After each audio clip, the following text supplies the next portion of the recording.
Shishru Griheshu Ham. Sri Uddhava said, my dear Vidura, the son of the law of the world, Lord Krishna, has set, and our house has been swallowed by the great snake of time. What can I say to you about our welfare? So this, an interesting point here. Very beautiful purport by Srila Prabhupada. The disappearance of Krishna, son, may be explained as follows, according to the commentary of Srila Vishwanath Chakravarti Thakur. Vidura was struck with great sorrow when he got the hint of the annihilation of the great Yadu dynasty, as well as his own family, the Kuru dynasty. Uddhava could understand the grief of Vidura, and therefore he first of all wanted to sympathize with him by saying that after the sunset, everyone is in darkness. Since the entire world was merged in the darkness of grief, neither Vidura nor Uddhava nor anyone else could be happy. Uddhava was as much aggrieved by Vidura as Vidura, and there was nothing further to be said about their welfare. So there is natural darkness after the disappearance or the winding up of the pastimes of the Supreme Lord Sri Krishna. There's natural darkness. And Krishna especially, he leaves 1343. The text is there, Krishna swadhamopagate dharma jnana adivissa kalodrishanasha eka puranarko dunodito. Krishna, when he leaves with religious principles, knowledge, and there is descent of darkness in the world. The presence of the Lord creates auspiciousness for Bhumi and all its inhabitants. And therefore, the sun of Krishna now has set and the darkness has arrived. So in this text, my dear Vidura, the sun of the world, Lord Krishna, has set. So the setting of the sun, why is this example given? Because Sri Krishna is just gone to another planet. The continuation of the pastime is somewhere else. Just like the sun is shining somewhere else when it is dark at night in our regions. So the next paragraph, the comparison of Krishna to the sun is very appropriate. So Prabhupada explained this principle I just mentioned. He appears and disappears in innumerable universes. Right? Let's read this. As soon as the sun sets, darkness automatically appears, but the darkness experienced by the common man does not affect the sun itself, either at the time of sunrise or of sunset. Lord Krishna's appearance and disappearance are exactly like that of the sun. He appears and disappears in innumerable universes, and as long as he's present in a particular universe, there is all transcendental light in that universe. But the universe from which he passes away is put into darkness. His pastime, however, are everlasting. What is a Sanskrit word meaning of everlasting?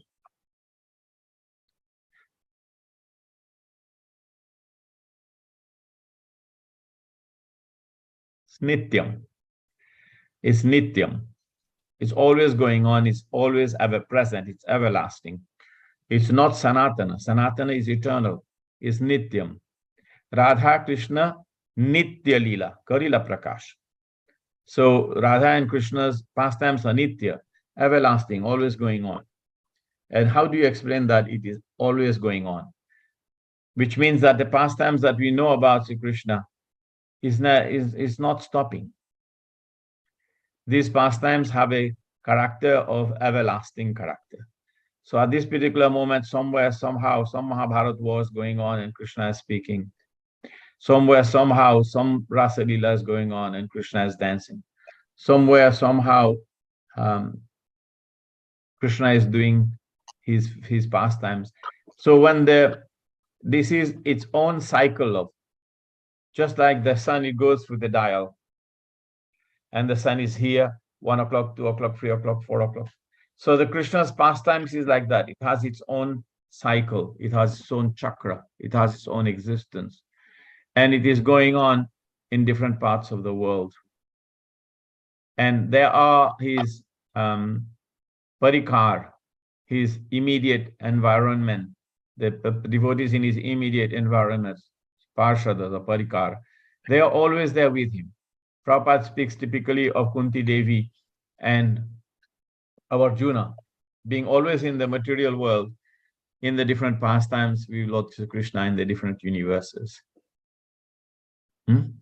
So this is another addition to our understanding of Krishna's presence even in this material universe, even though he exists in his own internal energy with his parikar, with his close associates. He is doing this manifestation of these pastimes.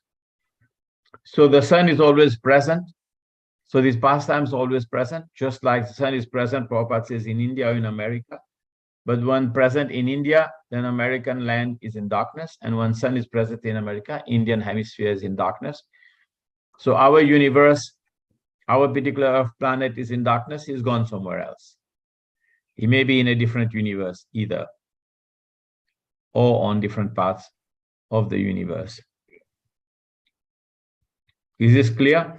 As the sun appears in the morning and gradually rises to the meridian and then again sets in one hemisphere while simultaneously rising in the other. So Lord Krishna's disappearance in one universe and the beginning of his different pastimes in another take place simultaneously. That's why it's called Nitya. Prabhupada explained it. As soon as one pastime is finished here, it is manifested in another universe. And this is Nitya Lila, or going on without ending. That's the meaning of Nitya. So as just like the sun is Nitya, eternally existing and shining and doing its, giving its heat and sun, so is Krishna doing that. So as the sunrise takes place in 124 hours, similarly, the pastimes of Lord Krishna take place in a universe once in a daytime of Brahma, the account of which is given in the Gita, right? But whenever the Lord is present, all the different pastimes as described in the revealed scripture take place at regular intervals. So all the different pastimes are there scheduled at different intervals. So Lord Krishna is appearing once in a daytime of Brahma here. Then in the next daytime of Brahma, he's appearing again. And in the next daytime of Brahma, once in a daytime of Brahma, which is 4,300,000,000,000 years, million years. Okay, once. But then in the other universes also, he's doing the same thing. Right? So as the sun sets, the snakes become powerful, thieves are encouraged, ghost becomes active, and the lotus becomes disfigured, and the Chakravaki bird laments. So with the disappearance of Krishna, the atheists feel enlivened and the devotees become sorry. It's a beautiful understanding of Krishna's pastimes. Okay? Any questions, comments? No? Yeah, you've explained the difference between Sanatana and Nitya. Sanatana is eternal, you said. So how is eternal? Because if you say something is eternal, how is it different from Nitya? Because eternal means it's also eternally manifested. So how is it different from Nitya? The descriptions of the pastimes are in the category of Nitya. The Jiva is eternal, but also the Jiva is also considered Ajo Nitya Sashwashatam Yam Purana. So if you take that example, he's Ajo, he's unborn. So Sanatan means has no beginning also. So Ajo Nityam, it's Nitya, it's eternally existing. Here the word eternal is Nitya. Ajo Nitya Swashatam. Swashatam means everlasting. So it doesn't stop being. Ajo Nityam Swashatam Yam Purano, and he's the oldest. So there's not much difference. But the Leelas of Krishna are described as being Nitya, not Sanatana.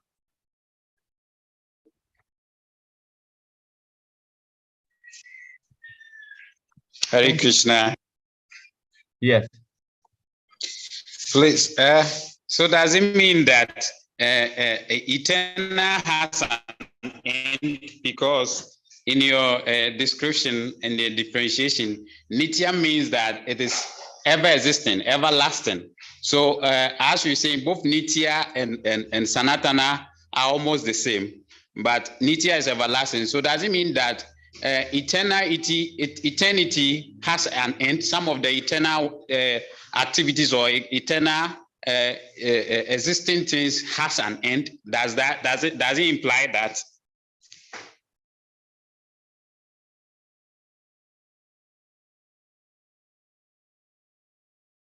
You are muted, Prabhuji. Prabhu, you're muted.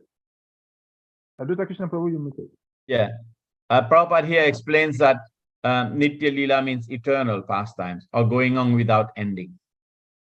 Without ending. So that is something is, you see, something is constantly happening. So the state of eternal constantly being and constantly happening. I think Nitya refers to something that is constantly, eternally happening. Eternal means it's a state in effect of time, whereas eternal pastimes are of spiritual nature. So I think there is a slight difference. I'm not a Sanskrit, scholar, so I can, but I have my Nirukti here, but it will take me time to go through it. Okay, thank you so much. Thank you. But it's a good point of reflection, and Bhagavatam is like that, an ocean. And probably some person have answers to everything. I don't. And I think many devotees, we could never pretend to have answers to everything. And this is the beauty of Bhagavatam. We're always a student. Okay, thank you. Hare Krishna. Anyone wants to add something? Chitra Prabhu. We have to unmute. We have to unmute as soon as we finish. I tend to unmute also. Madhuvan Prabhu, please, your mic you are using is giving distraction. I think your earpiece is making noise. That earpiece has a challenge. So either you change it or you use the. Better now. Is it better now? Okay. Okay, everyone mute. Everyone mute now. Hare Krishna Prabhu. Yes. All glory to you. You mentioned that Krishna's pastimes are Nitya. I want to please ask, is there a way of knowing a particular universe where Krishna wants to perform, where Krishna's pastime is being enacted? Is there a way of knowing which particular universe?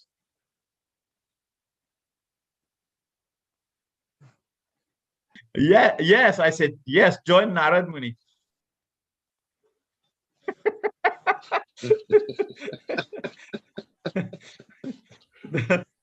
There's no way we can know. The Narad Muni, he knows. He's going all over. Yeah.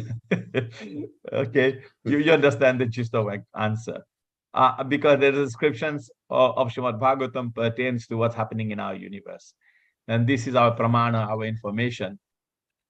So the great personalities like Narad Muni, they go beyond. So I said, join them and you'll know. But beyond that, we cannot know. Okay. Hare Krishna Prabhu. Yes. Please. In the last text, the last statement, and the last statement is this with the disappearance of Lord Krishna, the earth is filled enlivened. I mean, enlivened is, please, I want a little bit of elaboration. I don't know.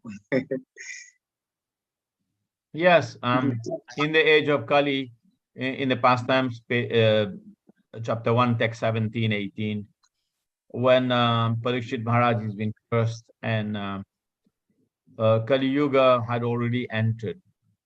The day Kali Yuga enters, the day Lord Krishna leaves. But then it takes a little while. There's a Sandhya. There's a period called Sandhya. There's overlap, like an eighth or a quarter of each yuga, some section. There's an overlap. But at that time, immediately the effect of Kali Yuga would have been felt, right? Because he was already abusing the bull and the cow. He was already, Yudhishthira Maharaj could already see avarice. He could see the behavior of men, women have changed. Yeah. And why did that happen? That happened because Lord Krishna was no more present on the planet. So all the thieves, the snakes, the nasty, of this material world, they become enlivened when the Lord is present. And when the Lord is present, the spiritual potency, the Lord lotus feet walking over Bhumi protects. So that episode that you discussed, I think we did chapter 18, but chapter 17 and chapter 16 of the first canto of Srimad Bhagavatam, it very clearly explains that, and we can relate to that. So Lord Chaitanya, even though he was present, but he was more of a hidden incarnation. So he was passing out the message of love of God through the chanting, and he's establishing a strong link in the parampara so that it can carry on. So there sometimes how these things are seen may vary from incarnation to incarnation. But specifically, when we speak about Lord Krishna's being present and when he disappears, and that's one of the reasons also that Lord Krishna, he really insisted on having this burden of the world removed by having all these provincial kings and their cohorts and their associates gathered together on the battlefield of Kurukshetra and do away with them. And then not to leave others who had also appeared in this world, specifically the different demigods who are very powerful, together combined with some of his own clan. He even cleared them away because he would not be here now to take care of them. And it was impossible for anyone to have such immense power to actually fend off these not very nice elements. So maybe that satisfies you? Yeah? Yeah, I'm very satisfied, Prabhu. Hare Krishna. So anyway, so we read now text 8. Durbhago bhata lokoyam yadavo nitarangapi ye samvasanto na vidur harim mina ibodhubam. The universe with all its planets, is most unfortunate, and even most unfortunate are the members of the Yadu dynasty, because they could not identify Lord Hari as a personality of Godhead any more than the fish could identify the moon. This is a one beautiful explanation. So let us, but we have to be a little bit fast and not have too much time wastage in between. So I would ask one of you to quickly read the purport. Hare Krishna, how read? Yes. Vidava lamented for the unfortunate persons of the world who could not recognize Lord Sri Krishna in spite of seeing all his transcendental godly qualities. From the very beginning of his appearance within the prison bars of King Kamsa up to his Mausala Leela, although he exhibited his potencies as the personality of Godhead in the 6 opulences of wealth, strength, fame, beauty, knowledge, and renunciation, the foolish persons of the world could not understand that he was the Supreme Lord. Foolish persons might have thought him an extraordinary historical figure because they had no intimate touch with the Lord. But more unfortunate were the family members of the Lord, the members of the Yadu dynasty, who were always in company with the Lord, but were unable to recognize him as the Supreme Personality of Godhead. Uddhava lamented his own fortune also because, although he knew Krishna to be the Supreme Personality of Godhead, he could not properly use the opportunity to render devotional service to the Lord. He regretted everyone's misfortune, including his own. The pure devotees of the Lord thinks himself most unfortunate. That is due to excessive love for the Lord, and is one of the transcendental perceptions of viraha, the suffering Hare of Krishna. separation. Thank you. So the Lord was present on the planet, and he was going and coming between Hastinapur and Dwarka. And in Dwarka, he was a historical figure for some. For some, he was a father. He was a great, powerful person. For some, he was possibly an incarnation of Narayan. For some, he was possibly a very powerful personality. And even when Sri Krishna was in Hastinapur, the same kind of relationship or vision of the Supreme Lord was present. Now, this is very interesting. How do we reconcile that? Simply because when Krishna is present, and we see the historical narratives of Krishna's presence in Mahabharata, Krishna wants his relationship with a particular persons to be more in the fore. And therefore, by the two things I will explain. The first thing is by the presence of Yogamaya, even his immediate parshadas, his immediate parikar, his close associates, do not always deal with him, oh my Lord, oh my Lord. Every time he comes in, then they have to pay obeisances and worship him and do arti. It's not quite like that. Kunti Devi in her prayers start addressing Krishna as, the Supreme Lord. Want more of your association. I want more protection. I want to remember you more. Remove all my attachments so that my mind can flow. Gange Udnachati, just like the Ganges flows towards the sea, so on. But was that always her mood? Was that always her mood? No. She would deal with him as a nephew. And Krishna would be treated as a cousin brother by Bhima and Arjuna, and a younger brother by Yudhishthira. That relationship was there. And that relationship to function means that the Lord removes his godliness. That's one thing. But for the demons, they don't even recognize him. For the agnostic, they don't recognize him. For those who have no faith and are actually influenced by mode of passion and ignorance, they see him differently. They may see him as a demigod. They may see him as a great personality. So therefore here, Uddhava is lamenting that even though, and the example is given of the moon, the reflection of the moon in a lake is there. And the fishes will swim around the moon and they will consider in their mind, this is just another fish, like me. Every single fish should think, oh, this is just like another fish. But they don't realize that actually it is a moon. So that is the example that is given. So that is unfortunate. So even more unfortunate, so the universe, and he said, because they could not identify the Lord, Hari as a personality of Godhead any more than the fish could identify the moon. And generally, when the person is absent, then you start to reflect.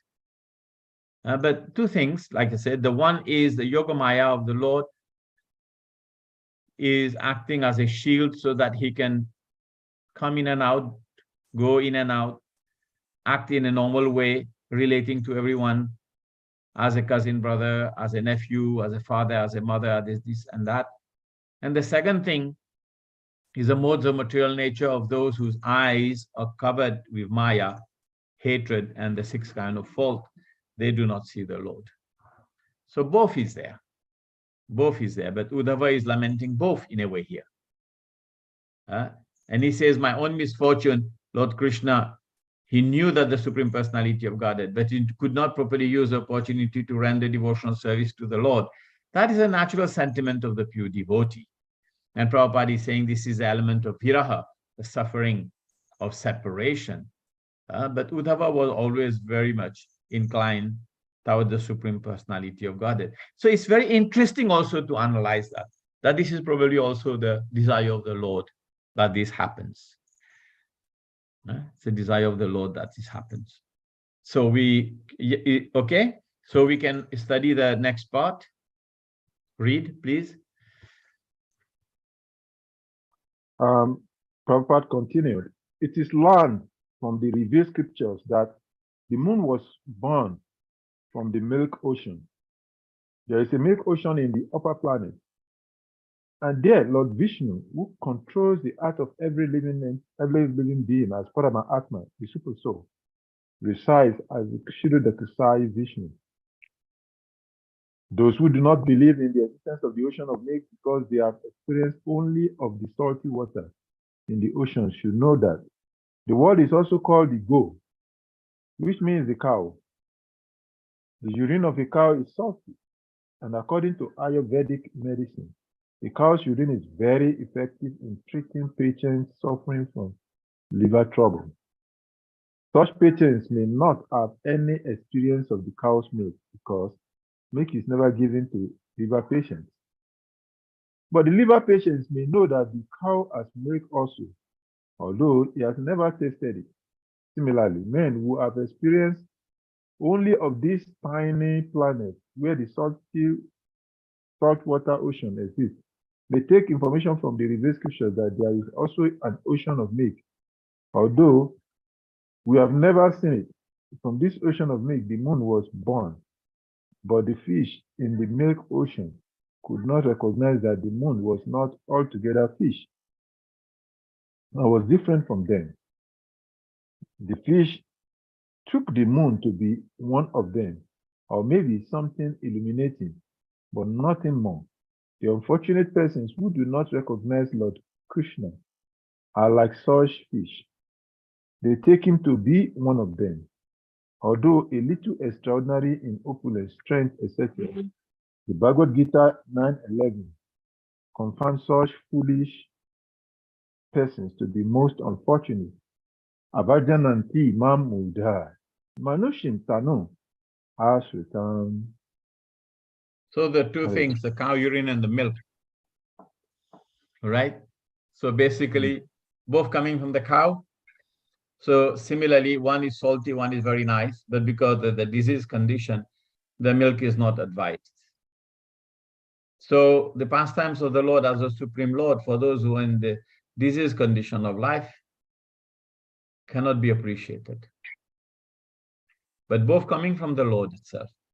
So you can see it in so many different ways, very deep understanding. The Maya is also Krishna's energy, but it stops us from seeing Krishna. And internal potency of Lord Sri Krishna is also Krishna's energy, and it allows us to see Krishna. And it allows us proportionately to see Krishna in different ways, to be able to have a pastime, have a relationship, have an enactment in the environment of the Lord. So very nice example, but very deep. And you can keep digging in there and you can find more and more and more pearls and gems in this. But one thing is, foolish persons to be most unfortunate. Avajananti mamuta manusim tanim ashitam param bhavam vajananto mama bhuta maheshwara. So his transcendental nature is not easily seen by those in the conditioned state of life. Okay, so that was text 8. Text 9. Ingitagya purusha paudha ekaramasta satvata satvatam rishabham sarve bhutavasam amamsatah. The Yadus, who were all experienced devotees, learned and expert in psychic study, over and above this, they were always with the Lord in all kinds of relaxations, and still they were only able to know him as the one supreme who dwells everywhere. What does that mean, my friends? They could only see him as that one supreme who dwells everywhere. Let's read this purport. It's full of meaning here. So in this text, which we just read, it says that the Yadus were all experienced devotees. So even though the Yadus were all very learned and experts in psychic study, they could only understand the Lord only partially as the Lord who resides in everyone's heart, which is what? Paramatma. They could not actually understand the Lord as Bhagavan, not as Bhagwan. So they were in not all of them, but it is making a statement here that the Yadus were all experienced devotees, learned and expert, but over and above this, they were always with the Lord in all kinds of situations, but they could not see him except as a supreme who dwells everywhere. So let's read this purport. The Vedas, it is said, Supreme Lord or the Paramatma cannot be understood simply by strength of one erudition of power, mental speculation. Because of the lack of pure devotional attitude of some of the Yadu, they could not actually see that. That's what he said. They may have been great demigods, some of them. They may have been great personalities, some of them. And they've been given the opportunity to participate in Lord Krishna's pastimes at this particular time. But because of them not being completely in pure devotional service, it's not possible, because Prabhupada ends the last purport of Ajananti Mamudha Manushim Tanumashitam. So in here now he says that one cannot, by simply having a lot of power and erudition and mental speculation, know him. Nayam Atma Pravarchanena Labhya Na Medhaya, means by intelligence. Na Bahuna Shrutena, by different study of Vedic literatures. You cannot understand him. So he can be known only by one who has mercy of the Lord. So the Lord is doing these pastimes, so he's giving some partial mercy, but he's not giving full mercy to understanding. That's how we should see it. That's what we should see. Not that it becomes a blanket statement that because he is involved in pastimes with so many personalities, they will all know him. Duryodhana did not know him. Dhritarashtra did not know him. And similarly, in his own camp, others did not fully know him, because they didn't get the mercy of the Lord, which without that, it is not possible to know him. So the Yadavas were all exceptionally learned and experienced, but in spite of their knowing the Lord as the one who lives in everyone's heart, they could not understand that he is the original personality of Godhead.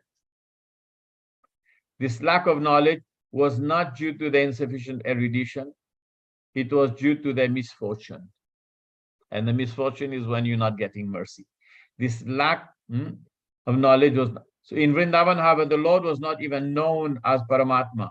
In Vrindavan, it's a different situation. The residents of Vrindavan were pure unconventional devotees of the Lord, and they could think of him only as the object of love. So there also the Lord is clouded by Yogamaya, and they only see him as an object of love. And they treat him like a child, they treat him like a lover, they treat him like a son, like a friend, sometimes like a master, those who work with him or serve with him, and others who appreciate him from a distance in Shantaras. So yes, even there, the Lord is completely covered by Yogamaya. So in Vrindavan, however, the Lord was not even known as a Paramatma, because the residents of Vrindavan are pure unconventional devotees of the Lord and could think of him only as an object of love. So in what way was he here only known as Paramatma in the other places? Because they realized that he is the incarnations of Shirodakashayi Vishnu. That's how he's known as Paramatma. That's why in the previous topic, the previous verse, just 1 minute, Prabhuji. That's why in the previous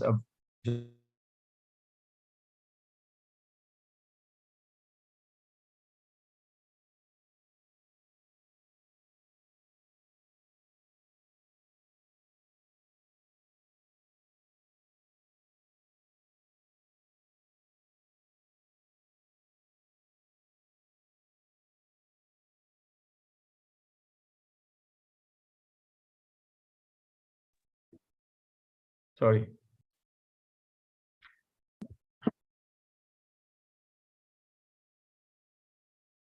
So how come they understood him as Narayan, some of them?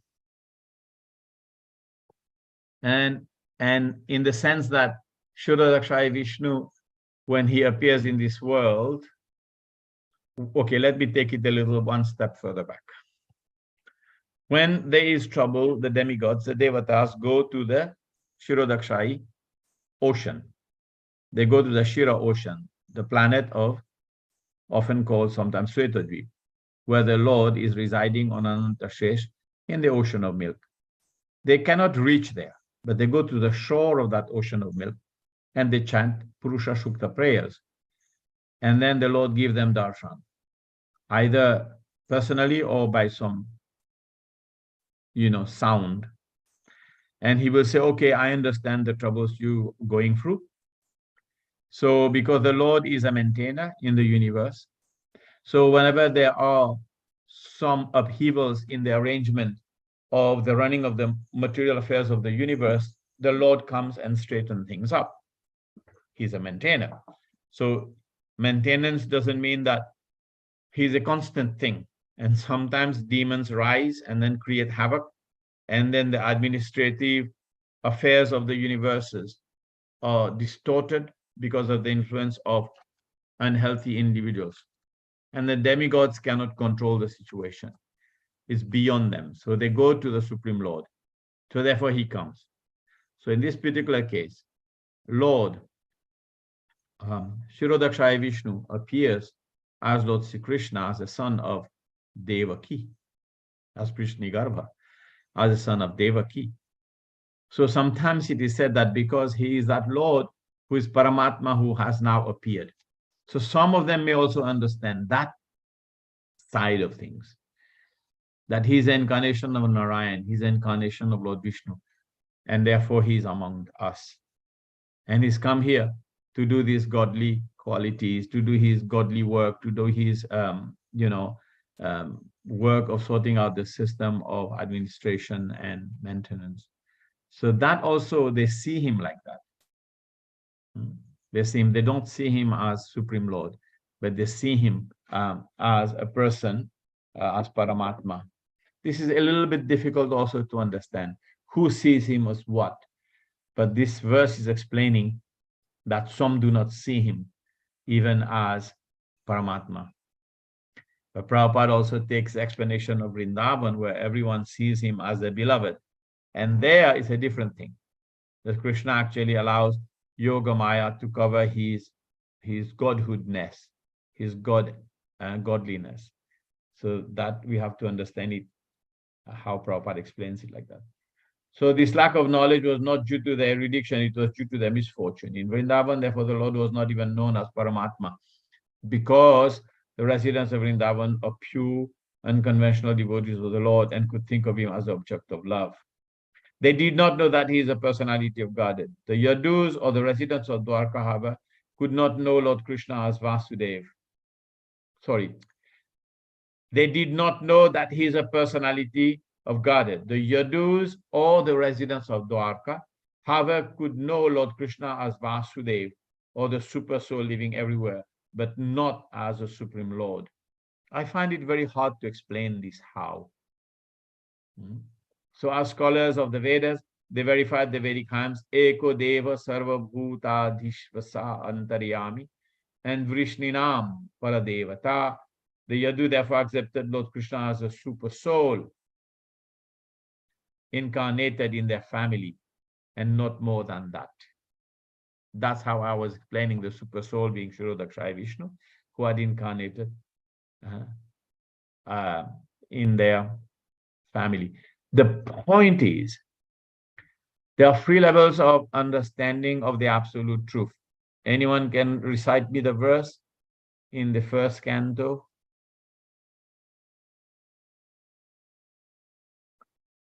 Three level of understanding of the absolute truth. 1 to 11.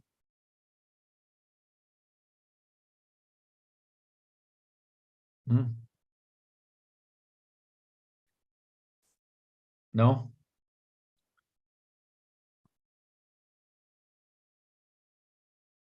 The Supreme Absolute Truth can be understood in 3 stages as Brahman, Paramatma, and Bhagavan. Vadantitas tattvavidas tattam yadgyanam advayam brahmeti paramatmeti bhagavaniti sabdyate. Right? You know that verse? Let me see if I can find it.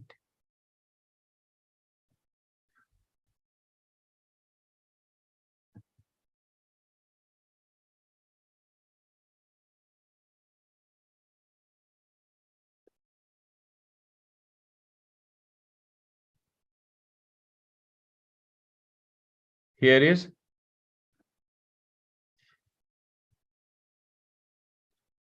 Okay. So vadanti tat tattvavidhas tattam adgyanam advayam brahmeti paramatmeti bhagavaniti sabdyate. The Supreme Absolute Truths can be understood as Brahman, Paramatma, or Bhagavan. Yeah. Right? So there's one Absolute Truth, but is understood in 3 stages, Brahman, Paramatma, or Bhagavan. So here it is said, there is no qualitative difference. If a Brahman, Paramatma, and Bhagavan are one, the same substance is realized as impersonal Brahman by the students of Jnana. Those localized Paramatma by the yogis who have yogic powers, or those who are meditators on the universal form and so on. And as Bhagavan by the devotees. In other words, Bhagavan, the super personality of God, as the last word of absolute truth. Paramatma is a partial representation of the Supreme Lord, and impersonal Brahman is a glowing effulgence. So I hope you know that. I mean, this is a requisite verse. Everyone should know that verse. And Prabhupada here gives the example of the Brahman understanding is the Brahma Jyoti, impersonal aspect of the Supreme Lord. 3 aspects: impersonal aspect, then Paramatma, the localized aspect, and then the Supreme Bhagavan as the person Bhagavan who lives in his kingdom. So the Dwarkavasis could understand him as incarnation of Paramatma. And that's how we understand this. Any questions or comments? Yes, Prabhu, Rasavan Prabhu.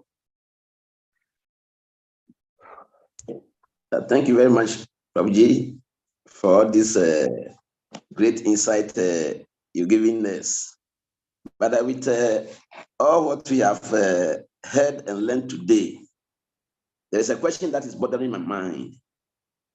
Okay, we heard that one, this ISKCON institution is established by Lord Chaitanya and Srila Prabhupada to give access to the living entities to love Krishna and go back home, back to Godhead. We also heard that for one to go back home, back to Godhead, he has to join Krishna in any of the universes that Krishna is performing his pastimes, so that he can be trained properly into the tenets of associating with the Supreme Lord before he goes. But from today, what we are seeing and what we are learning, in fact, I'm asking myself, then who qualifies? And by what means does one go back home, back to Godhead?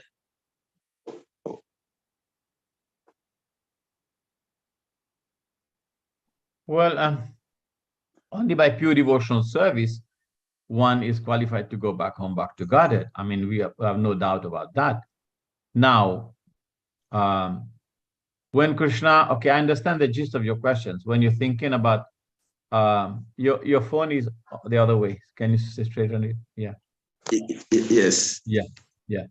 So, yeah, I can understand the gist of your question, because are you thinking that those who were in the past times, let me guess your question properly.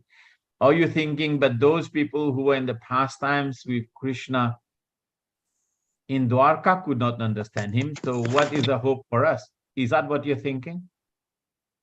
Yes, my question is, if those who are in the pastimes of Dwaraka, it is not given to anybody just to come so close to the Lord and enjoy all the Lord. Yes, yeah, that's what I thought. Yes. Right. Don't despair, Do not my friend. understand him. Right. Then when is our chance? Right. What is our chance? Yeah, yeah. It's a very interesting question.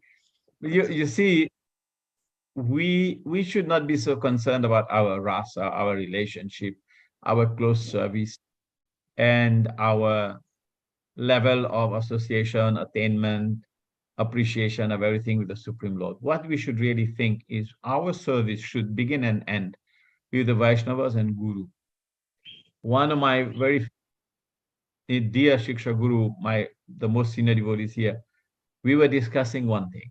The devotees were talking about one thing, and they said, if we offer the lamp to Radha Krishna, to Damodar in Kartik, then we go back home, back to Godhead. And then people were saying, we'll come to the discussion. Right?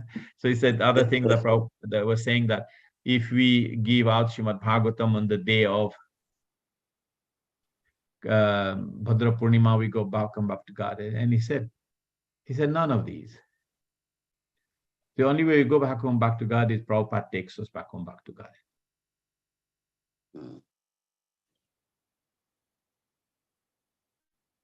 Yeah, you get the gist of it? Yes, but even within you go back home, back to Godhead, Nayam Pravarchanena Labhyana, none of these. Because we are never qualified except by the mercy of the spiritual master. So you can look at it from this angle, that no matter how close or how far we could be, if you are not getting the mercy of the spiritual master and the mercy of Krishna, both complementarily, then we're not able to go back home, back to God, no matter how close we can be. But on the other side, even those who died and were not qualified to go back home, back to Godhead on the battlefield of Kurukshetra, they went back home, back to Godhead. So we cannot understand the limits of the mercy of the Supreme Personality of Godhead. Even though he arranged to get rid of the burden of the earth by putting everyone together in the battle of Kurukshetra, and he had millions of them killed. But when they were dying, the Lord was present in front of them. And depending on their nishtha, of their kind of relationship, he gave them one kind of liberation or the other. So it's not too, I hope it's not, we don't have, we hope we not take it like anything as definitive. Right? One way of understanding one pastime, but extrapolating it to see others. I mean, it's good to see it humbly, that what is a hope for me, so therefore I should depend on his mercy only. That's the best thing. But not become hopeless, that's not a good thing. You follow my point? Yes, I follow. You follow my point. So our service should end with the service of the Vaishnavas and the Guru, because he's the one who establishes our relationship with the Supreme Lord. And these pastimes may make it sound difficult that those who were close to him in Dwarka could not actually understand him. So what is the chance of me understanding? But the mercy of the Lord is all encompassing. He satisfied those demigods who wanted to have some association with him, some pastime with him. But because they are still Prakrita Bhaktas, and they put fruitive activities in front and pure devotional service second, they don't go back home, back to Godhead. Like another example of Nalakuvara and Manigriva. They committed an offense to the lotus feet of Narad Muni by disrespecting him, and they were bathing in Kailash, in the river Mandakini, which is the source of the Ganges, beautiful lake there, and they were not purified. But by the association of Narad Muni, they got cursed, and the curse was a blessing. So what really is a common denominator in all of this? That the mercy of the pure devotee is the one factor. And in the past times you read that Krishna, he remembered that Narad Muni had actually cursed them, and he told them that Krishna is going to deliver you. So I have to keep the word of my pure devotee. So he goes and he delivers them. And he uproots the tree and he delivers them. And then they ask the benediction, please return us back to our homeland. They did not ask for liberation. They said, deliver us back home, back to where we come from. Now, that may seem silly, but then the Acharyas said they wanted to glorify the Supreme Lord there. And then after that, the dissolution of the universe, they'll go back to Godhead. So everything has to be understood, and it's a wide range of information and knowledge and wisdom Prabhupada has included in his Bhagavatams. But by constantly studying it, a lot of things will become clear. But whenever these doubts in this, we should always say that it is only the mercy of the pure devotee we will go back to Godhead. So, we'll carry on? Yes. Yes. Okay. I hope your depression is gone. Okay. This is an interesting topic because just yesterday we were discussing this on our Krishna Africa platform, and something almost the same thing, where the argument was that we're not qualified to speak or hear Bhagavatam. So a concerned devotee was saying that Bhagavatam is made so as easy as possible that we all can access. So it is not possible because then the sages of Naimisaranya were elevated souls that are completely transcend material level of activities for them to be able to assimilate, to be able to release Srimad Bhagavatam. So in other words, the argument is that we're not qualified to even read or listen to Srimad Bhagavatam. So then I was countering that, yes, we're not qualified, but by the mercy of Lord Chaitanya Mahaprabhu, as stated in the Chaitanya Charitamrita.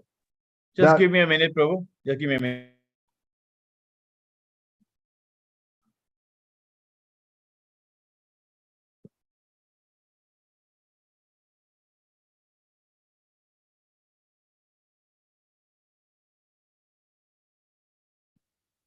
Yes.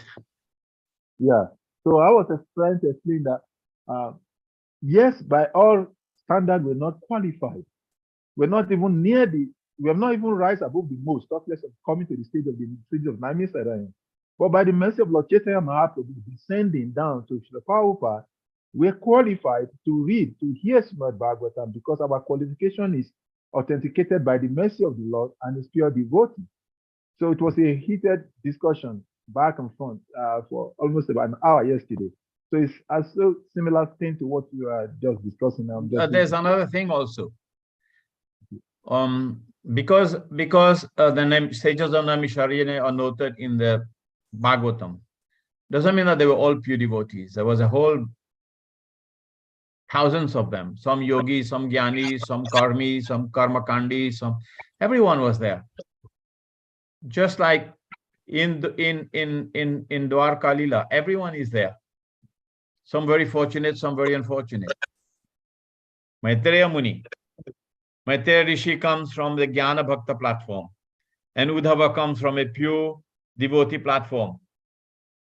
So, who can know what? So, and give a new perspective. I'm just checking someone's coming to see me for 2 minutes. You can carry on the discussion within yourself, but don't have the argument. Okay, thank you. Yeah, so it's an interesting point that we're discussing actually, because sometimes when we, but like Gurudev, it's like Krishna Prabhu gave a good example in regards to this, that Krishna consciousness is like a student giving a double promotion. from the kindergarten or primary school level to come to the platform of to be sent into the university class. He said that the student could have three kind of approach to that opportunity. He could say, well, I'm in the university, I'm not qualified to be here in any case, so therefore, I don't care. I just go in there and play around. I said another mood could be that the devotee could be that, okay, the student could be that, okay, I'm not qualified to be here. I'll do whatever is necessary here and then just do it for the sake of doing it. The first one is doesn't care. It's just played around. The second one is, okay, I will do whatever is needed, but I don't bother my head whether I succeed or I don't succeed, or I pass or don't pass. He said, but then the other type of kind of a student is, he thinks, well, I'm not qualified to be here, but I'm here by the mercy of the teacher or the principal. So I will try my best to make sure that I catch up with the standard that is expected of me to pass this class of a university student. And so these are the different approaches one can have.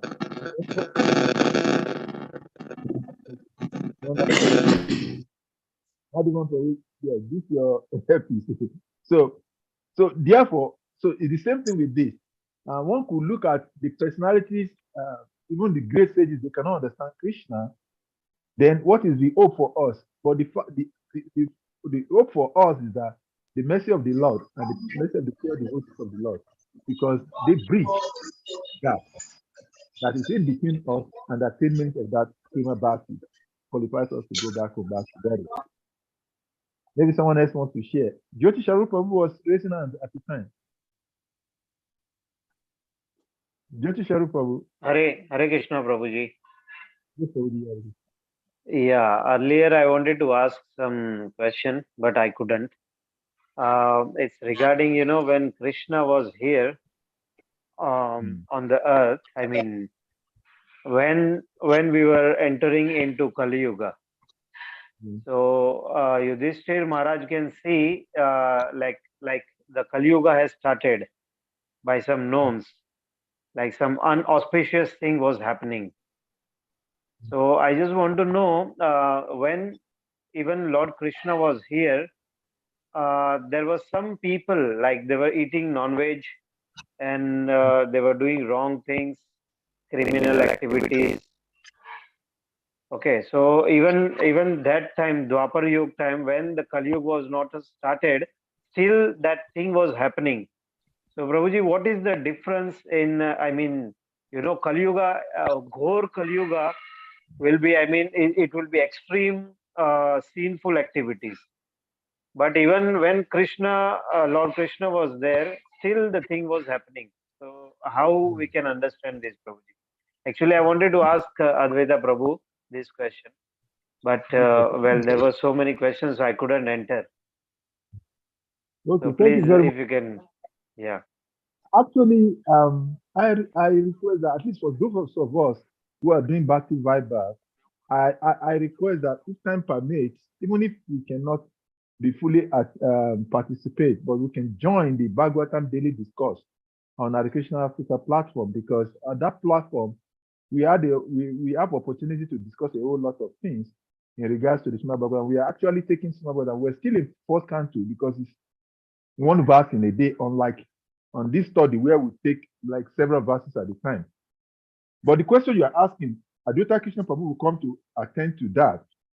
But I will try to say something based on what because actually this is in the early, this question you're asking relates to the chapter, I think 12, 13 of, up to 15, I think around 15, when the omens, when Maharaj Yudhishthira was seeing the omens of Krishna's departure from the planet. I think this subject was discussed elaborately here. And the answer is this, that, yeah, even in Satya Yuga, why will Krishna appear in Satya Yuga? Krishna appears in it's called Triyuga Kala. He appears in Satya, Treta, and Dwapara. And in Kali Yuga, it doesn't even appear directly, it appears as Chaitanya Mahaprabhu. So why would Krishna come? Which demon would be there to kill if there was no sinful activity, even in Satya Yuga? So the answer is that in every age, there is always an element of sinful activity, but the grade of the sinful activities are different. The prevalence are different. Just like it is said that in Kali Yuga, the 3/4 of the religious principle is gone. In Dwapara Yuga, 50% of religious principles. We learned that, I think, in the previous chapter, in the chapter 2 of this same country, that the principles of religion, one leg is remaining in Kali Yuga. In Dwapara Yuga, 3 legs were remaining. In Treta Yuga, 2 legs were remaining. Like that. So systematically, from the Satya Yuga to Kali Yuga, the principles of religion are dropping gradually. So in the same way, the level of sinful activities in these different ages are prevalent depending on the level of the absence of the principles of religion. So even when Lord Krishna was there, the 4 principles of religion, truthfulness, mercifulness, tolerance, and the legs are not there. So because of that, there is some element of sinful activities going on. And that is why you see that even at that age, but when age of Kali comes in, like it is described in the 12th canto, chapter 1 and 2, in the age of Kali, the difference is that there are certain level of sinful activities that are never manifested or never seen in the previous ages that will be prevalent. When we look at that 12th canto, chapter 2, it is clearly explained that symptoms of age of Kali, that basic principles of religions are no longer almost manifested.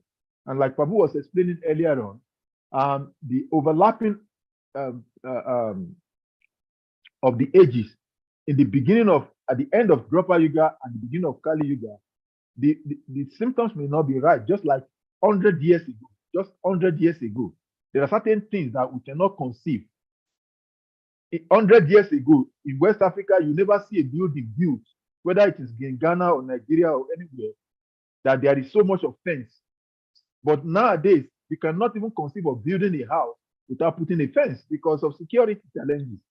So these are the gradations of situations or manifestations of Kali Yuga in different categories. That's my understanding. So maybe Prabhu, when he comes, he can explain a little bit more further on that. Yes, I have something also to say in that regard. Go ahead. One can see it also in this perspective, that though in Treta Yuga, Dwapara Yuga, there are sinful activities, but the generalization of those sinful activities were kept by the general good behavior of the people. In terms of Kali Yuga, let me take our government's stand as a typical example. In Dwapara Yuga, there may be corruption, theft, and all these evils, but only a minority perpetrate that acts.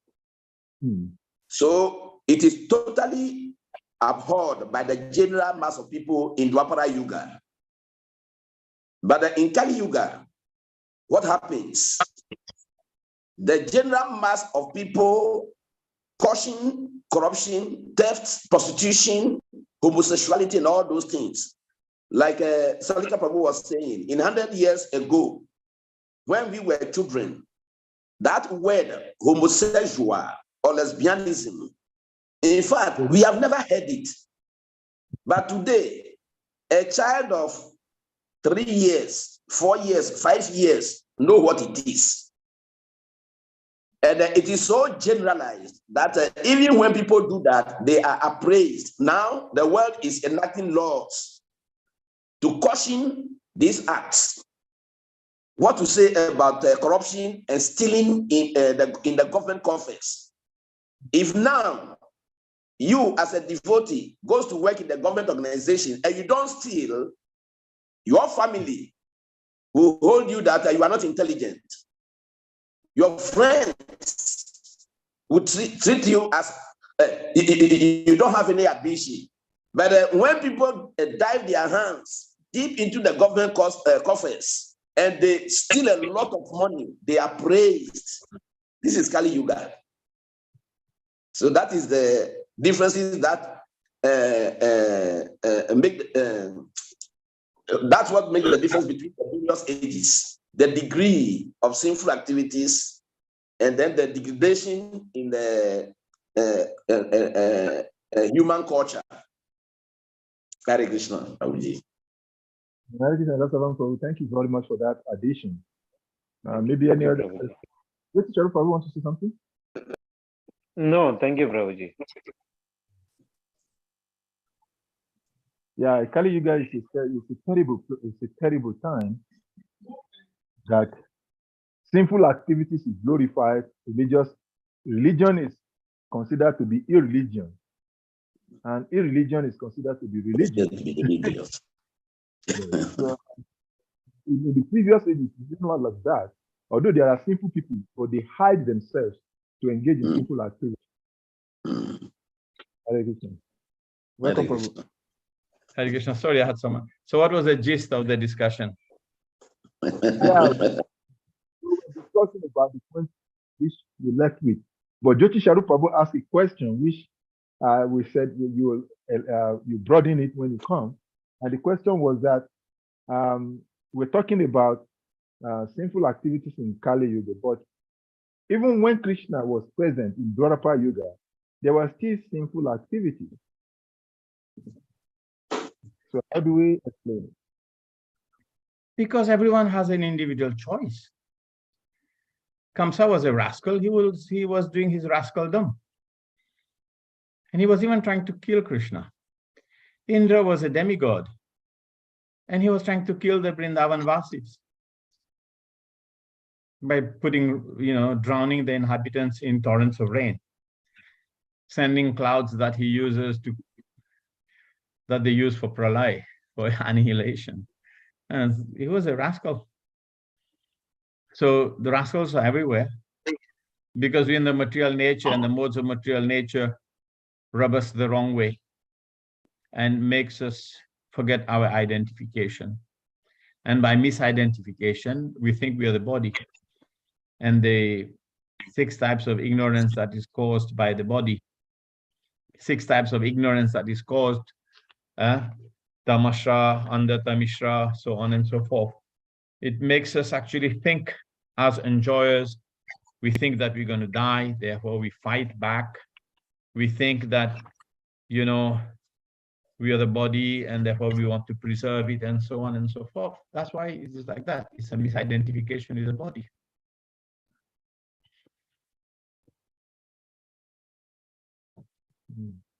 So in other words, there is always, in every age, there is element of sin in every age. It's not like it is sinful activities is synonymous to only Kali Yuga. Yes, it's there everywhere, every time. People are sinful all over the world, all over the universe, all over the creation. The whole material creation is there because the original sin is we want to enjoy separately from the Lord. Okay, so we go back to that discussion of when in Naimisharanya, they had so many different varieties of people who were listening. They were not all exalted sages. Just like Krishna speaks the Bhagavad Gita, he doesn't speak chapter 9, chapter 7 to 12, Bhakti Yoga. He speaks karma, jnana, and so many topics because he's addressing everyone from all sorts, from all walks of life.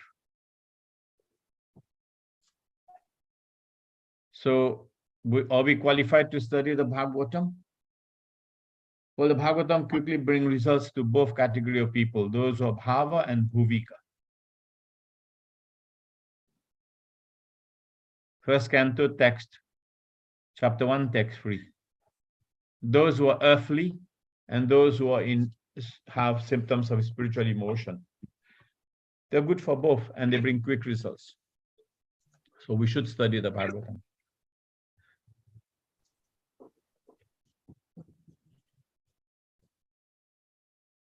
Thank you. So if you want the reference, it's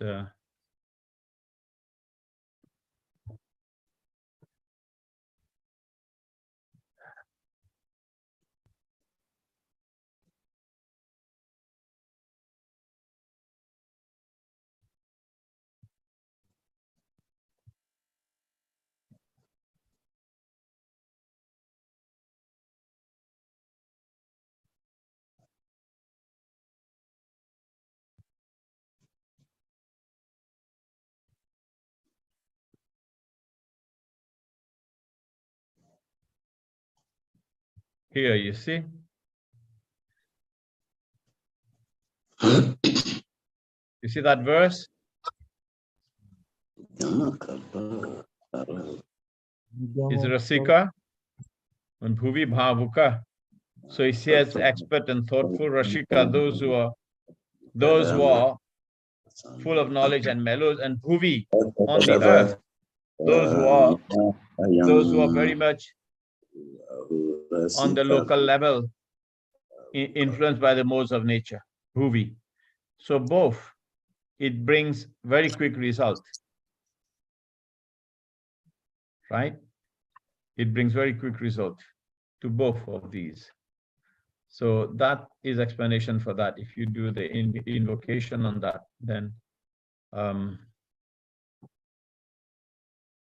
okay, Hare Krishna. Can you repair something there, Shalika? There's a lag between my speaking and my video. Let me see. It's kind of disturbing, but it's okay. I can carry on. I don't look at the picture.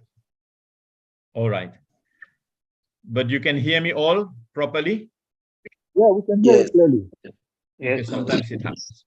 Yes, hear you properly. Actually, it's a network, Prabhuji. It's a network Prabhuji. problem. Yeah. Thank you.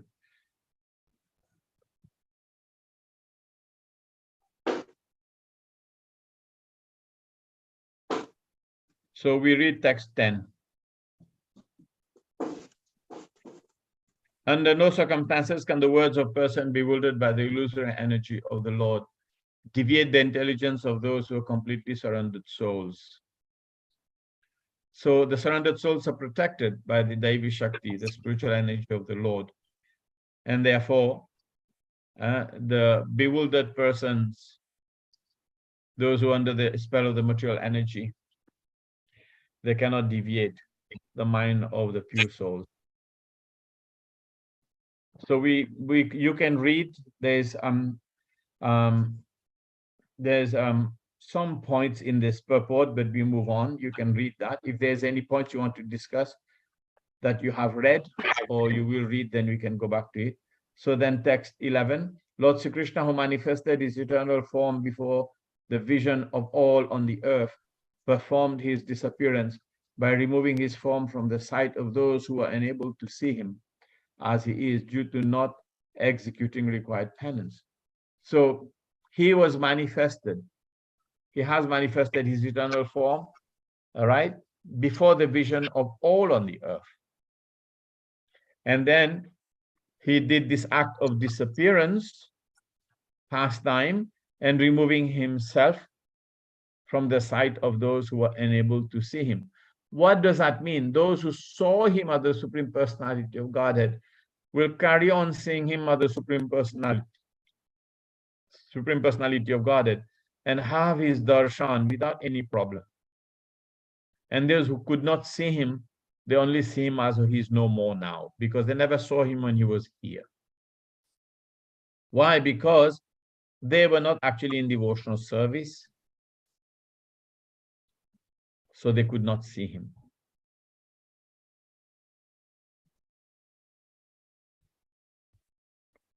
Is that okay? Yes. So when the Lord is gone, obviously they're not going to see him. Whereas Uddhava, he actually could see the Supreme Lord. And when the Supreme Lord had gone, just by remembering him, he was transported back to the spiritual world. And he was his complete ecstasy, seeing him there and associating with him. And therefore, he was never bereft of the darshan of the Lord because of his pure devotional service. So they're discussing how when he was here, between Vidura and Uddhava, this discussion is going on. No? So while he was here, so many derided him. So many wanted to do not very nice things to him. So many of them just saw him as an ordinary person. Some of them saw him as an incarnation of Lord Vishnu, Paramatma incarnate. Right? Because that's just the way of the world. Whether in his presence or outside, his presence. That's just the way people are according to their position. They will see the Lord according to their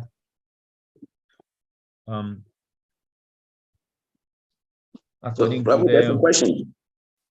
Yes. Please elucidate us in this aspect. People who are so unfortunate that the Lord was present, but they couldn't see him in that wise as the Supreme Personality of Godhead. At least since they are eternal souls who are evolving, having come so close to seeing the Supreme Personality of Godhead, even if they don't recognize him, don't they have any gains about associating with the Lord, no matter how, in their future incarnations? Yes, of course. Like the example we gave about even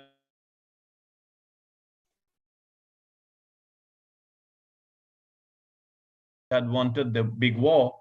So he had actually arranged that those who left in the battle, he would present himself before them. And therefore they would go back home, back to Godhead. So that was there.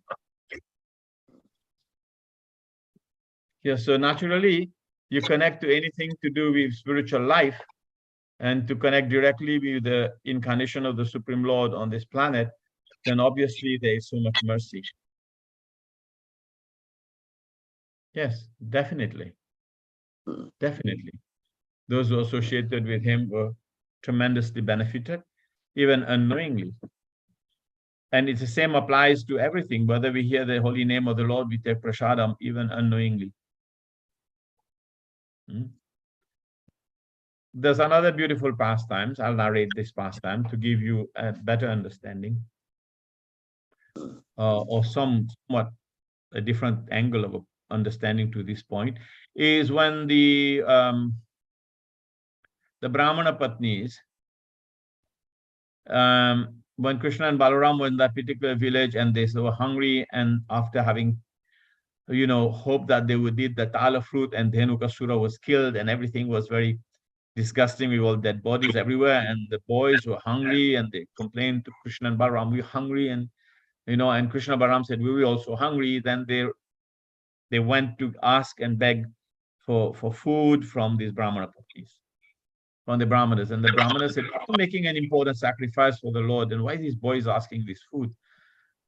And then they went again, and then they said, go through the back door, because there the women are there, and ask them.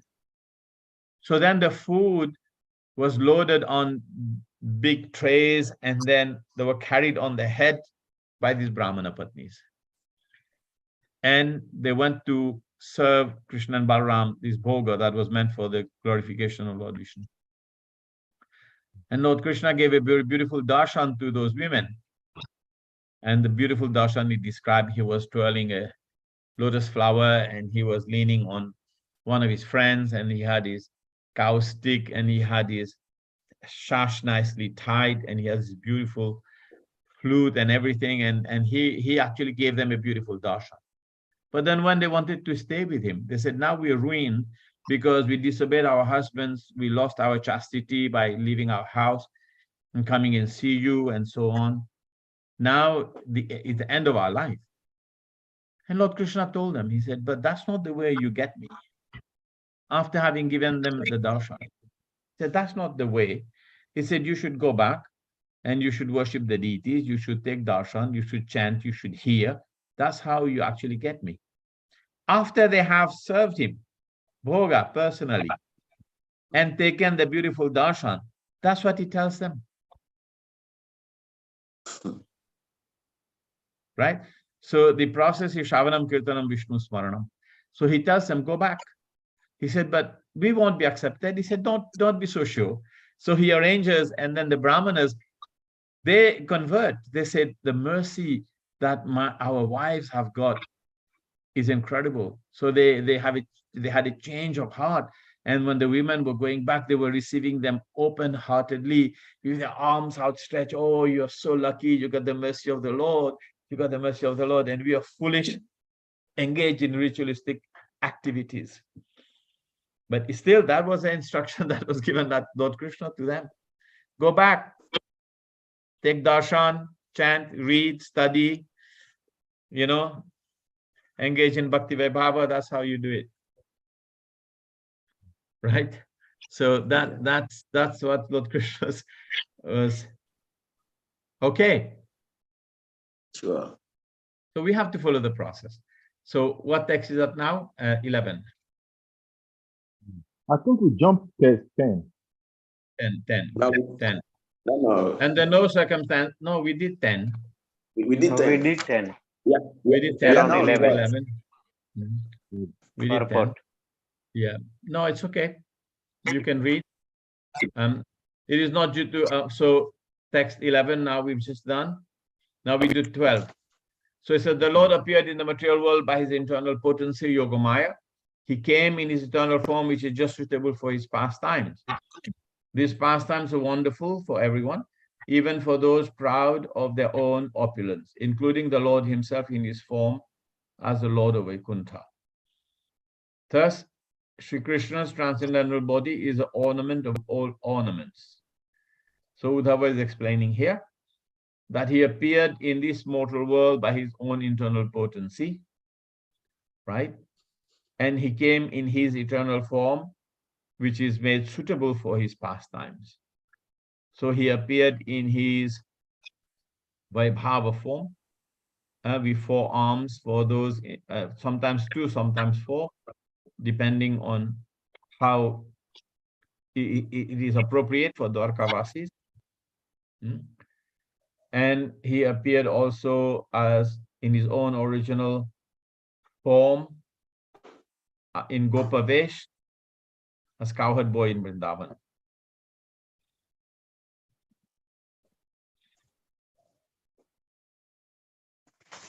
Okay, so let's read this purport. In conformity with the Vedic hymns, this is in Kathopanishad, Nityo Nityanam Chetanas Chetananam Eko Bahunam Yavidadati Kamam.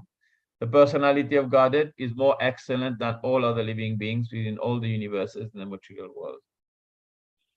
So here in this text, both in Kathopanishad and Kenupanishad, similar text is there. The Lord is described as a living entity, as a living being. And of all the living beings, he's the most important and he's a leader of all the other living beings. He's the chief of all living beings, the leader. No one can surpass him or equal to him. When Lord Krishna was within this universe, he seemed to be a human being because he appeared in a manner just suitable for his pastimes. He did not appear in human society in his Vaikuntha feature with 4 hands, because that would not have been suitable for his pastimes. But actually, Lord, in Vaikuntha, he has 4 arms, but he appears at 2. But then when he wanted to leave, the darshan that Uddhava had was Lord Narayan 4 arms. And sometimes they would see him as 4 arms. And when they had caught Aswathama, I can't remember the chapter exactly, when they had caught Aswathama, the Lord is described as Chaturbhuj, four-armed. Interesting, because that is actually the pastimes of Narayan, Dwarka. So there you are. So let us carry on. When Lord Krishna was within this universe, but he appeared in this human form, and therefore it was suitable for him to have two arms. That's what it is meant here. He did not appear in human society in his Vaikuntha feature with four arms, because that would not have been suitable for his pastimes, right? So, but in spite of his appearing as a human being, no one was or is equal to him in any respect in any of the 6 different kinds of opulences. So everyone is more or less proud of his opulence, but when the Lord Krishna was in human society, he excelled all his contemporaries within the universe. He was the best of all. Any questions in this matter?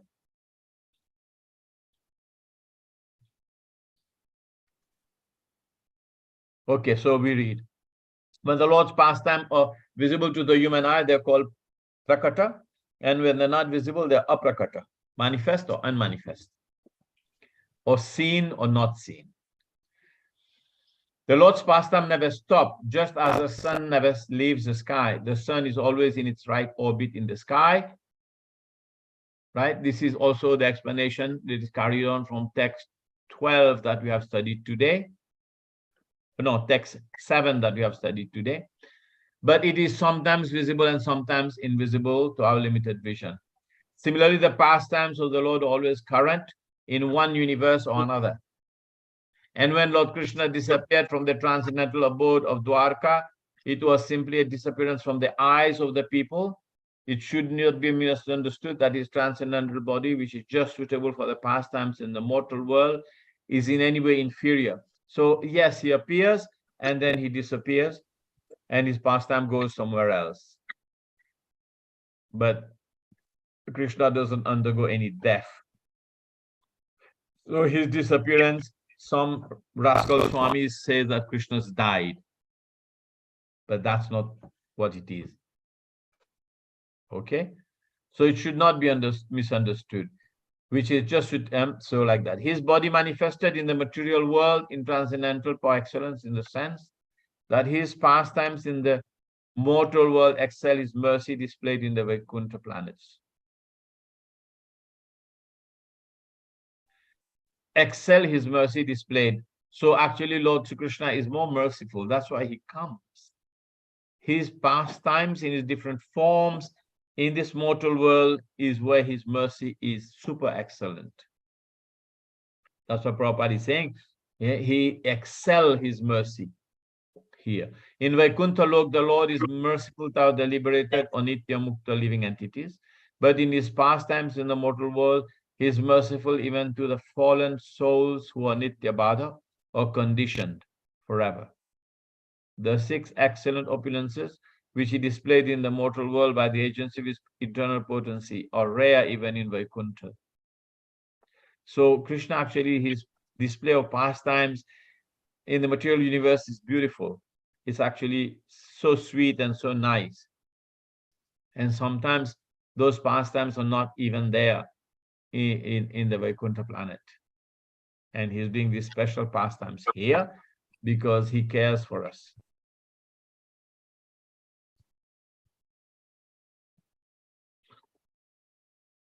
Like here, his household life with 16,000 wives is wonderful, even for Narayan in Vaikuntha, and is certainly so for other living entities within this material world.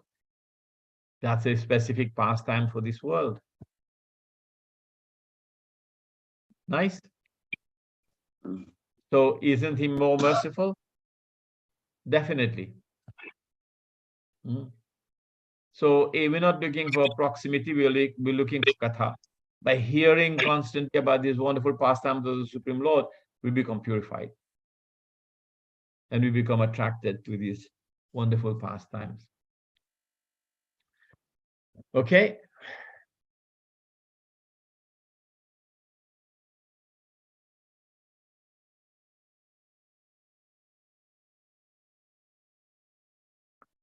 So, text 13. All the demigods from the upper, lower, middle planetary, universal planetary system assembled at the altar of the Rajasuya. Sacrifice performed by Maharaj Yudhishthira. After seeing the beautiful bodily features of Lord Krishna, they all contemplated that he was the ultimate dexterous creation of Brahma. So that was their sense of relationship with Krishna. They saw him as a super excellent being. So in the Rajasuya Yajna, when Lord Krishna appeared, they saw, wow, Lord Brahma has really created something far out. They thought he's a creation of Lord Brahma.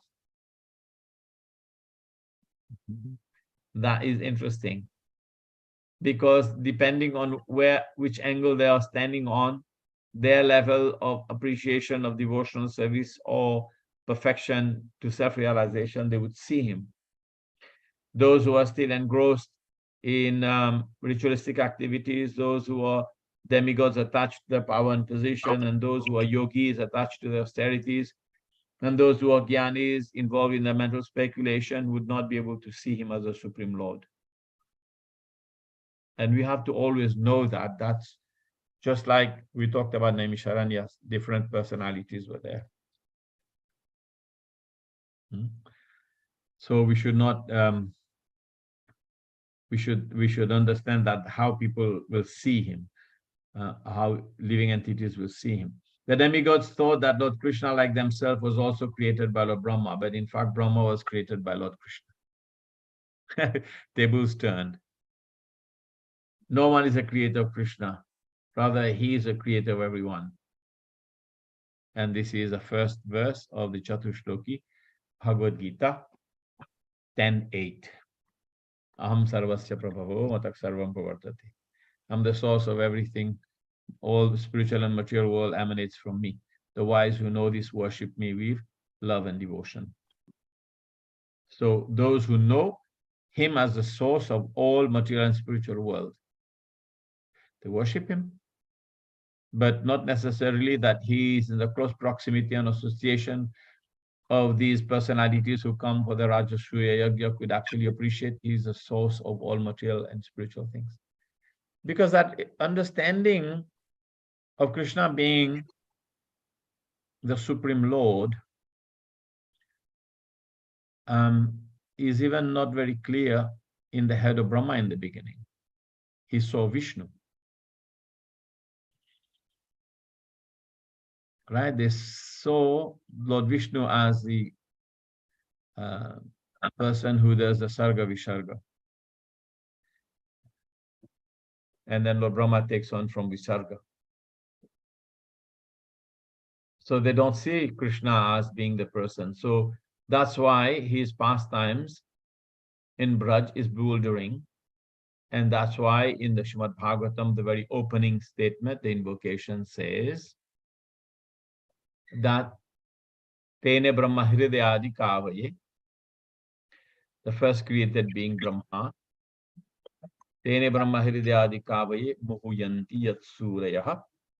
Muhuyanti Yat, he actually bewilders the demigods. He bewilders the demigods, and that's just normal. Because they don't have what it takes to see the Supreme Lord as a Supreme Personality of Godhead. Only the Prema Bhaktas can see him as the darling of Mother Jashoda, the most lovable object. Okay, so we are on text 14. The damsels of Braja, after pastimes of laughter, humor, and exchanges of glances, were anguished when Krishna left them. They used to follow him with their eyes, and thus they sat down with stern intelligence and could not finish the household duties. So he's reflecting, Uddhava is reflecting on the love of the Braja Gopis for Sri Krishna and their pastimes of laughter, humor, and exchanges of glances. So this is also, yesterday we were reading, are you there with me? Yeah. Yesterday we were also reading about the description of the Vaikuntha planets, the description of the aeroplanes in Vaikuntha planet, description of the men and women in Vaikuntha planets. So also here you can see that the damsels of Braja, after pastimes of laughter, human exchanges. So there is an intimate affection and relationship between the Braj Gopis and Krishna.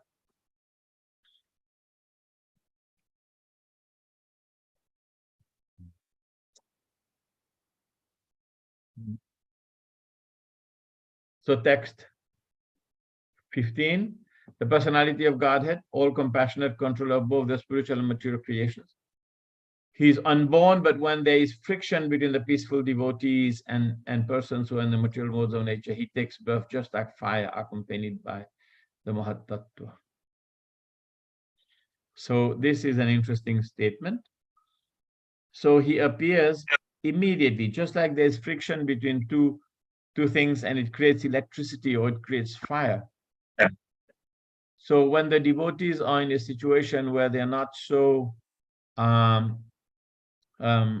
are being derided or they're being mistreated or ill-treated, then the Lord appears immediately, because his first premise of appearance is he appears to protect them. Paritrana sadhuram.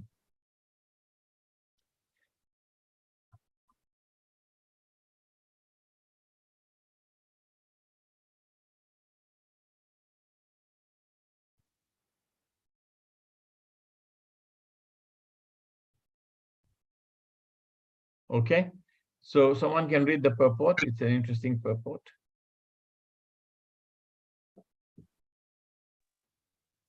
Okay, let me read. Okay, Rasavan Prabhu. Let's everyone The else devotees of the turn Lord. our. Can I go on? The devotees of the Lord are by nature peaceful because they have no material hankering. A liberated soul has no hankering, and therefore he has no lamentation. One who wants to possess also laments when he loses his possession. What is a verse in relationship to that in Gita in the 18th chapter? Prabhupada is paraphrasing the verse in the Gita here. The devotees of the Lord by nature peaceful, no material hankering. Liberated soul has no hankering, no lamentation. Shalika, what is that verse? Brahmabhuta prasamatma na sushatma na kinshati. Brahmabhuta prashanatma no sochiti na kankshati. Right? That's the verse Prabhupada is paraphrasing.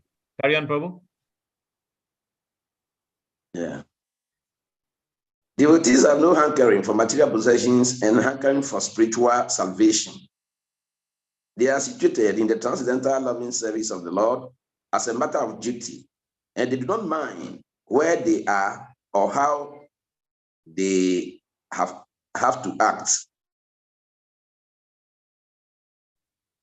Karmis, jnanis, and yogis all hanker to possess some material or spiritual assets. Karmis want material possessions. Jnanis and yogis want spiritual possessions. But devotees do not want any material or spiritual assets. They want only to serve the Lord anywhere in the material or spiritual worlds that the Lord desires. And the Lord is always specifically compassionate towards such devotees. The karmis, jnanis, and yogis have their particular mentality in the modes of nature, and therefore they are called itara or non-devotees. These itaras, including even the yogis, sometimes harass the devotees of the Lord. There was a Muni, a great yogi, harassed Maharaj Ambarish because the latter was a great devotee of the Lord. And the great Kami and Jnani, Hiranyakashipu, even harassed his own Vaishnava son, Prahlad Maharaj. There are many instances of such harassment of the peaceful devotees of the Lord by the itaras. When such frictions take place, the Lord, out of his great compassion towards his pure devotees, appear in person, accompanied by his plenary portions controlling the Mahatattva. The Lord is everywhere in both the material and spiritual domains, and he appears for the sake of his Prabhuji, thank you. Thank you. We just comment on a few. So here you see that the karmic jnanis and yogis are there in the particular modes of nature. And they're acting according to that particular modes under whose influence they're compelled to act. Right? And Prabhupada here is giving the example of Durvasha Muni, who was a great yogi, the incarnation of Lord Shiva. But he harassed Maharaj Ambarish because of his anger. And Hiranyakashipu, he harassed his own son, Prahlad. So there was friction, and immediately the Lord intervenes. And then here Prabhupada explains, are accompanied by his plenary portions, which are the Shirodakshaya Vishnu, right, who controls the Mahatattva, the material creation, which means that he appears with the Chaturvyuhas. Because like I said, those who control the Mahatattva, from the Mahatattva you get this consciousness, which is Vasudev, which is himself, the Supreme Lord. And then you have Sankarshan, then you have Aniruddha and Pradyumna. So they all appear, and they are controllers of the Mahatattva, which in its unique form also expand into the ego, the mind, the intelligence. That's what it really means here. So he says that person accompanied by his plenary portions controlling the Mahatattva. So he appears with Sankarshan, Pradyumna, and Aniruddha. Okay, so carry on.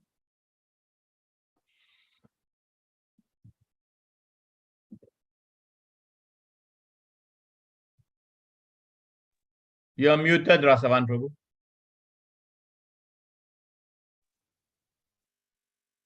The Lord is everywhere in both the material and spiritual domains, and he appears for the sake of his devotees when there is friction between his devotees and the non-devotees. As electricity is generated by friction of matter anywhere and everywhere, the Lord, being all-pervading, appears because of the friction of devotees and non-devotees. When Lord Krishna appears on a mission, all his plenary portions accompany him.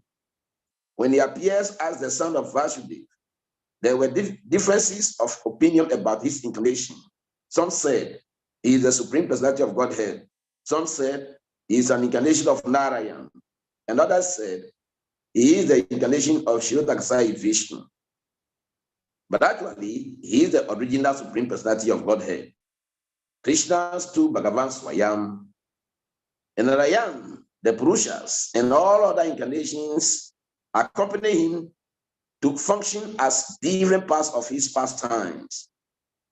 Mahadam Shai Yuktaha indicates that he is accompanied by the Purushas who create the Mahatattva. It is confirmed in the very hymns. Bahantam Vibhum Atmanam. Hare Krishna. Thank you. Hare Krishna. Thank you. So here, the confusion about the identity of the Supreme Lord is confirmed in the verse 1328, Krishnastu Bhagwan Swayam. You have also discussed that verse at length. And anyone wants to make a comment about this verse, what it is?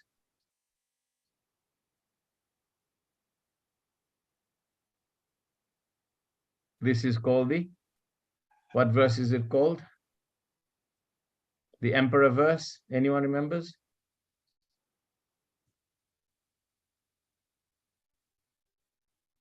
This is called the Emperor verse, 1328.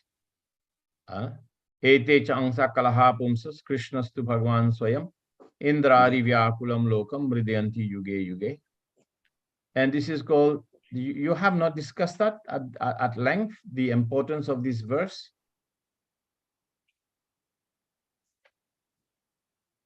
Hare Krishna, Prabhu. It has been discussed, like I explained to you before you came up, different teachers with different approach to teaching, and then the ability to be able to explain different topics of important key verses are different.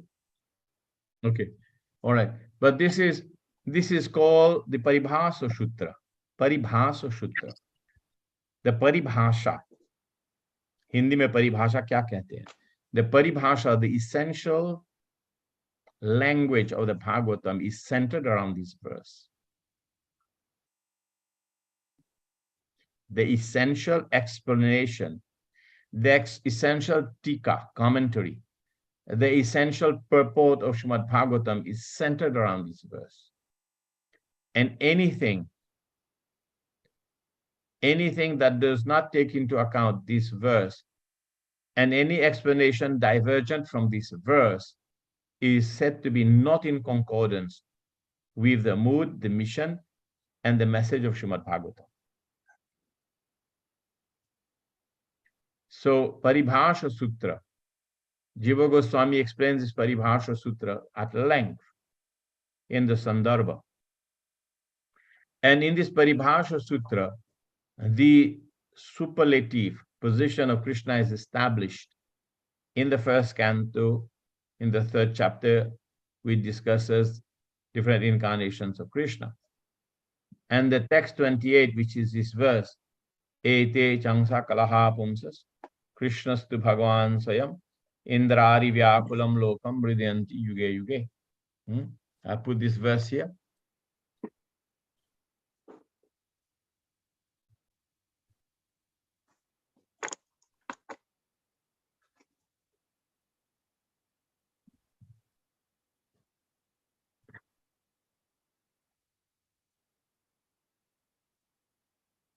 This verse.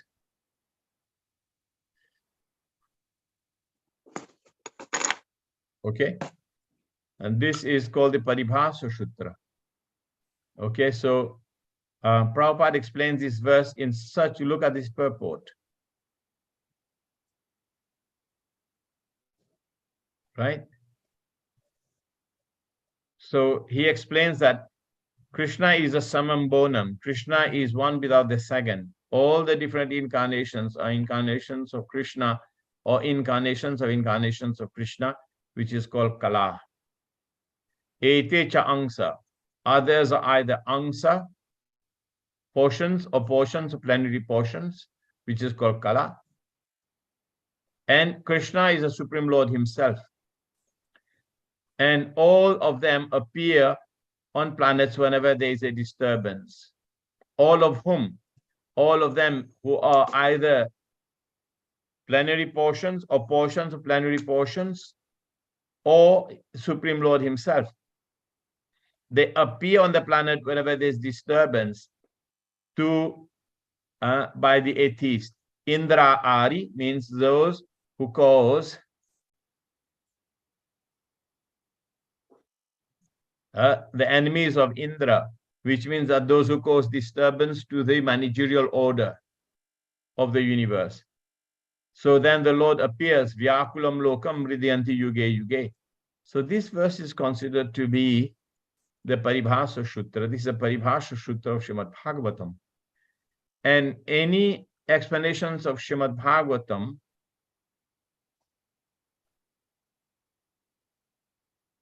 that's derived or goes contrary to that verse is considered superfluous. So any understanding that maybe any other form of Krishna is actually Srimad Bhagavatam establishes Sarmam Bonam, the Supreme Lord Sri Krishna. That is the essence. That is the final word in Srimad Bhagavatam.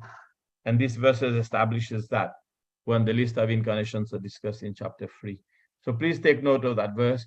And you can find beautiful articles written by great acharyas on this verse and read it. And every time anyone argues a point that is divergent to establishing Krishna, the Supreme Personality of Godhead, they should be sent back to this verse. It's the emperor verse. It is a one verse that explains the Samambonam of Bhagavatam. Okay, so we'll move on. So text 16. When I think of Lord Krishna, how he was born in the prison house of Vasudeva, although he is unborn, how he went away from his father's protection to Vracha and lived there incognito out of fear of the enemy, and how, although unlimitedly powerful, He fled from Mathura in fear. All this bewildering accident give me distress. Yes, it's a very nice sentiment. It's a very nice sentiment that when we think about the Supreme Lord being apparently put into difficulty, where actually he comes into this world and he puts himself in a situation where we can actually appreciate his mercy for us, and we appreciate his pastimes that he does so that we can be attracted to him. So when I think of Lord Krishna, how he was born in the prison house of Vasudeva, he's unborn. The Lord is unborn, but he takes birth in a prison house. He comes and frees us from the prison house of the material world, yet he's born in a prison house. And then he went away from, and then why? Because his father's protection to Braja. His father wanted him protected. So he was given to the household of Nanda Maharaj, because Rohini and everyone was living in fear of Kamsa. Everyone was living in fear of Kamsa. So when you read the 10th canto, the prayers of the demigods, I think chapter, I forgot the chapter name.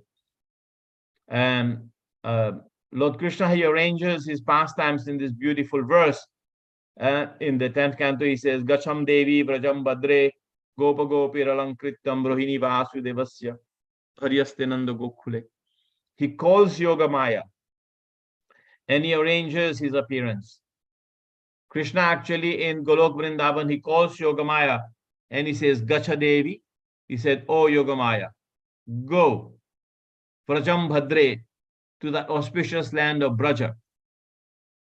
Gopa Gopi Ralankritam, very beautifully. The Gopas and the Gopis are living there in the beautiful land of Vrindavan. And there, Rohini Vasudevasya, Rohini, the wife of Vasudev, Bharyaste Nanda Gokhule, he's living in Gokul. Why is he living in Gokul? Yasya Chakamsa Sambigna Vivaresu Vasantihi, incognito, because he's afraid of Kamsa. So go, and what you do, you take birth. So he arranges his pastimes like that. And he says, Rohini Vasudevasya Bharyaste Nanda Gokhule. He is hiding incognito and they're living there. So this is described here, that he went away from his father's protection to Braja to live there incognito out of the fear of Kamsa. Kamsa to some Yagna Samvigna Vasantihi. So he was in fear of of Kamsa. So Krishna was there, his father was in fear.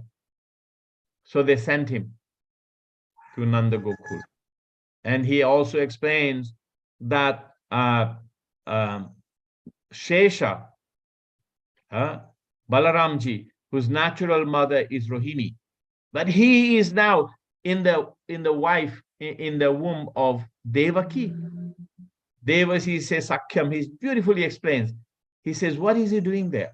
His natural mother Rohini. So Yogamaya, please transfer Anantashesh, transfer Balaramji from the womb of Devaki to the womb of Rohini. Because Anantashesh, Lord Balaram was preparing and purifying the womb of the Supreme Lord. So beautiful descriptions, more in detail in the 10th canto, the appearance of Lord Krishna. But here, when Uddhava is thinking about it, he's actually distressed. He's saying, he went through so much, kind of. You get a sentiment because of your affection for the Supreme Lord.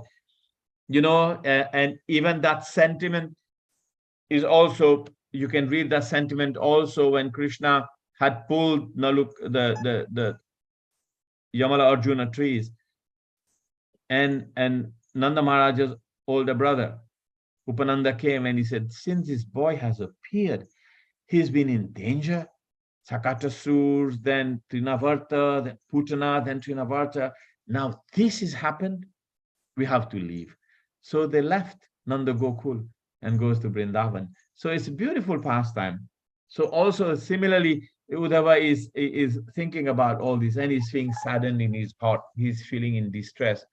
And he said, he fled from Mathura in fear. All these bewildering incidents give me distress. Krishna doesn't fear anyone, but he's trying to place his pastimes to attract us. So please read this. We stop here. Read this beautifully, and text 17 onwards.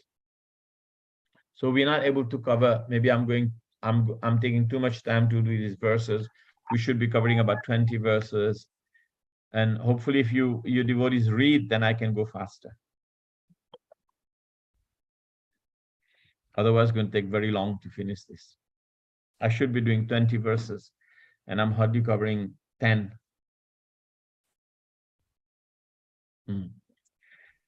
Okay, but this is a very deep section. So I hope that we can finish off with the rest.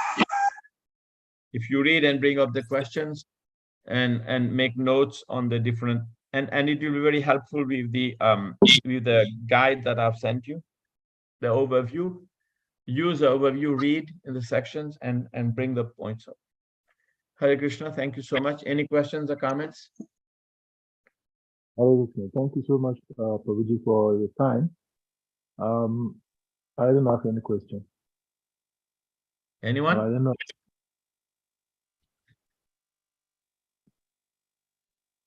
Okay, if there are no questions, thank you all Hare for Krishna. time. Okay. So let us all loudly chant Hare Krishna mantra to appreciate Prabhu and then of our businesses. Hare Krishna, Hare Krishna, Krishna Hare Krishna, Krishna, Krishna, Hare Hare Ram, Ram Ram. Hare Rama, Hare Rama, Rama Rama. Kalpatarvascha kripa sindhivyocha patitanang pavanebhyo Vaishnavebhyo namo namaha Gaura Bhaktavinda ki jai. So we meet on Saturday. Yes. Please do me a favor, read the whole chapter, all of you. Okay. And we will try to finish the best we can. Okay, Hare Krishna.